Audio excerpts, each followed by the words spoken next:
The return of the fog did not happen all at once. At first, it appeared only at the borders of the kingdom, drifting silently through valleys and forests like an early morning mist. Many dismissed it as a natural phenomenon. Others saw it as an omen. But before long, the pale veil began swallowing entire regions of Boletaria, and the horrors hidden within it revealed themselves once more.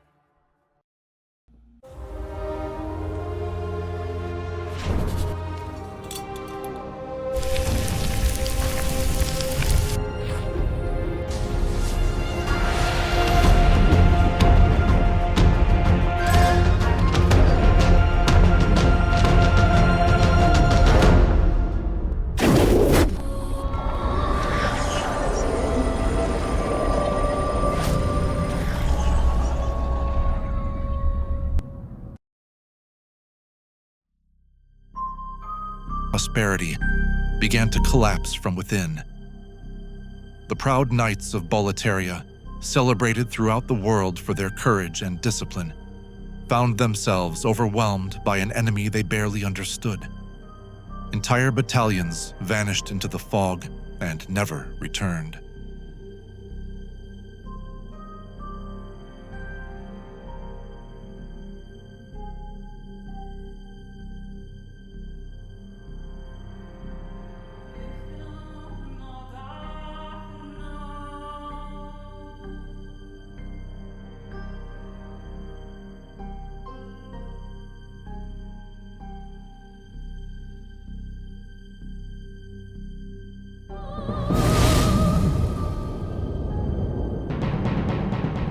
Those who survived often came back changed, their minds shattered by what they had witnessed. Fear spread through the capital faster than any invading army could have managed. As the demons harvested souls across the kingdom, something even more troubling began to occur. The boundary between man and demon started to fade. Those who accumulated immense quantities of souls gradually lost pieces of their humanity. Some became obsessed with acquiring more power. Others surrendered entirely to the darkness growing within them.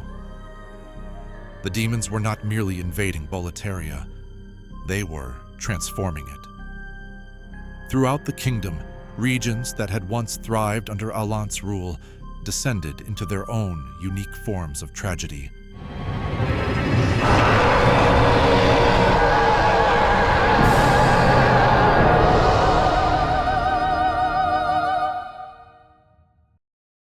Deep beneath the mountains lay the Stone-Fang tunnels, a vast network of mines worked by generations of laborers. For centuries, the miners had extracted precious resources from the earth, helping fuel Boletaria's prosperity. Yet when the fog returned, greed drove them deeper than ever before. Seeking wealth and power, they excavated ancient chambers that had remained untouched for ages. What they uncovered was not treasure. Hidden within the depths slept ancient creatures and forgotten forces that should never have been disturbed. The miners gradually abandoned their humanity, becoming little more than hollow shells devoted to endless labor. Their picks continued striking stone long after reason had left them, as though they had become prisoners of their own ambition. Elsewhere stood the Tower of Latria. Of all the fallen regions within Boletaria, none embodied humanity's obsession with forbidden knowledge more completely. Long before the arrival of the demons, Latria had already been a place of mystery. Its rulers pursued understanding beyond the limits accepted by ordinary society. Scholars, sorcerers, and nobles gathered there to study secrets that many considered dangerous. They believed knowledge itself was the path to enlightenment. Yet knowledge without wisdom often leads to ruin. The rulers of Latria became fascinated by powers that existed beyond the human world. Their experiments sought contact with beings whose nature defied comprehension. What they discovered forever changed the kingdom. Within the towering prisons of Latria, grotesque experiments began to take place. Prisoners were used as subjects in the pursuit of forbidden understanding. Human minds and bodies were twisted into unnatural forms. The pursuit of truth became an excuse for unimaginable cruelty.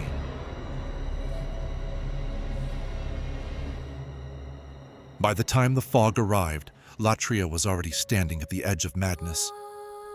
The demons merely pushed it over. The kingdom eventually fell under the influence of the old monk, a mysterious figure whose true identity remains one of the greatest mysteries in demon souls. Some believe he was once a human scholar consumed by forbidden knowledge. Others argue he served as little more than a vessel for an intelligence originating from somewhere beyond the world itself. Whatever the truth, Latria became a monument to mankind's endless desire to uncover secrets that were never meant to be understood. Far from the towers of Latria and the mines of Stonefang lay another land, a place forgotten by nearly everyone, a place known as the Valley of Defilement. Unlike the other regions of Boletaria, the valley was already a realm of suffering long before the Old One awakened. It served as a dumping ground for society's unwanted. The sick, the diseased, the malformed, and the abandoned were cast into its depths by those unwilling to acknowledge their existence. Generations lived and died there in darkness. The world above looked away. No armies marched to protect them. No kings sought to improve their condition. No priests offered salvation. The valley became a kingdom of suffering built upon humanity's indifference. Yet it was within this miserable place that one of the most remarkable figures in Boletaria's history emerged. Her name was Astraea. Known to many as a saint, Astraea was a woman of extraordinary compassion and faith. Unlike countless religious leaders who preached from positions of comfort and privilege, she chose to descend into the Valley of Defilement herself. There she devoted her life to caring for those whom the rest of the world had abandoned. She lived among the sick. She comforted the dying. She shared in the suffering of those everyone else had forgotten. In many ways, Astraea represented the very best humanity had to offer. Yet even her faith was eventually tested. Day after day, she witnessed endless misery. Children born into filth, families destroyed by disease, lives spent in hopelessness. The more she prayed for divine intervention, the more silence she received in return. Eventually, Astraea reached a painful conclusion. If the gods truly cared for these people, why had they abandoned them? When the demons arrived, Astraea accepted a demon's soul. To outsiders, this act appeared to be corruption. Another tragic example of a noble soul falling into darkness. The reality was far more complicated. Astraea did not seek power for herself. She did not desire wealth, influence, or immortality. She accepted the soul because it granted her the ability to ease the suffering around her. The power of a demon succeeded where the gods had remained silent. In one of the great ironies of demon souls, one of the purest individuals in the world became a demon while continuing to embody the very compassion and selflessness that most humans lacked. Her story raises a question that echoes throughout the entire narrative. What truly separates a saint from a monster? Is it appearance, power, or intention?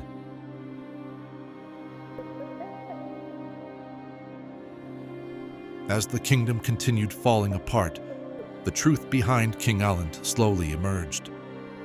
To the outside world, the king still appeared powerful. Stories described him as a ruler commanding terrifying demonic forces from within the palace. Many imagined him seated upon a throne, directing the destruction of his kingdom with cold determination. The reality was far more tragic. The man who had awakened the Old One in search of ultimate truth eventually received exactly what he had sought. He learned the truth, and it destroyed him. At some point after awakening the Old One, Allant's mind collapsed beneath the weight of his discoveries.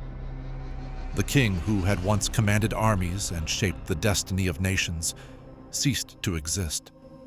His ambitions, his pride, and even his identity slowly dissolved. The figure that remained was not a mighty ruler. It was a pitiful creature, a malformed mass of flesh barely capable of coherent thought. The magnificent king who had once stood above all others had been reduced to something helpless and pathetic. Perhaps this transformation was punishment. Perhaps it was simply the inevitable result of pursuing knowledge beyond human limits. Either way, Allant's fate serves as the final warning at the heart of demon souls. The pursuit of ultimate truth often comes at a terrible cost. Yet even Allant's tragedy pales beside the mystery of the Old One itself. The Old One does not appear to act out of hatred. It does not seek revenge. It does not conquer kingdoms for glory. In many ways, it behaves less like a villain and more like a force of nature. A storm does not hate those caught within it. A wildfire does not choose its victims. Likewise, the Old One simply exists. The suffering it causes may be catastrophic, but its actions seem tied to a purpose older than humanity itself.